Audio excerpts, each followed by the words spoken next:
Americans in Mexico are dead. 2 have been found. One is one of those found injured. They were kidnapped on Friday when they went there to Matamoros, where one of them was trying to get a tummy tuck.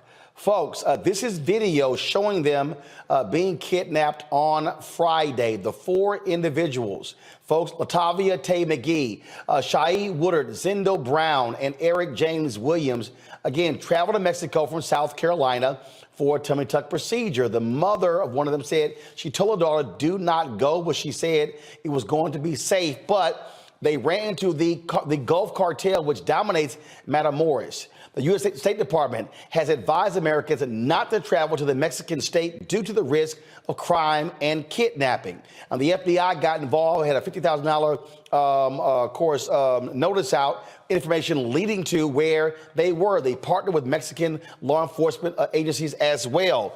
Again, 2 of the 4 have been killed. 2 have been found. My panel, Dr. Mustafa Santiago Ali, former senior advisor for environmental justice at the EPA, Dr. Candace Matthews, statewide vice chair, Texas Coalition of Black Democrats, Dr. Larry J. Walker, assistant professor, University of Central Florida. Candace, I want to start with you. There are a number of people who travel to Mexico and other countries to get medical procedures. I know somebody who went to Turkey for their veneers. Folks go to Mexico for plastic surgery. You got Brazilian butt lifts. We can go on and on and on. We're talking about going to a place here where folks went for a tummy tuck, 2 are now dead. You know what, Roland, let me tell you something. You have people that always go to Mexico for different surgery procedures, as well as veneers, as well as gastric bypass and things of that such. And normally what they would do, they'll have them to where they would travel with an actual medical bus that would take them to the medical hospital, then also take them to for them to get their medical procedure. But what happened on that specific video was horrid, and it was horrific. That video pretty much pushed me over the edge to the fact where I don't even want to go to Mexico, okay?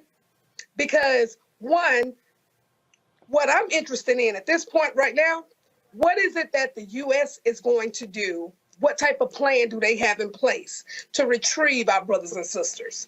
Also, I would like to know which civil rights organization or what civil rights organizations they are going to come into play to also work in congruence with the United States government to retrieve our brothers and sisters. Also, I was told allegedly they were targeted as Haitian drug lords. So this is interesting, it is scary, and it is close to home.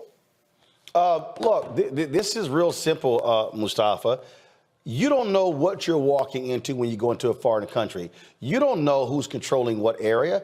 I mean, we talk about there being gang control areas in the United States. We're talking about in a place where, yes, where folks are killed, they are beheaded. So is a tummy tuck worth your life? Yeah, you got to make some hard decisions. It really shouldn't be that hard about saving a little longer and getting the procedure done here. There are numbers that about 300,000 people leave our country every year to go seek medical treatment, whether it is for plastic surgery or other things each year. And I've worked in Mexico on the border. I've been to Mexico City, a number of locations. It is not a place to play around. If you don't speak Spanish, and even if you do, you can find yourself in a really tough situation very quickly, because there are a lot of folks who get kidnapped and held for ransom. Unfortunately, we have these 2 of the 4 who lost their lives. So folks need to think really hard before deciding to go to Mexico or other countries that are unstable.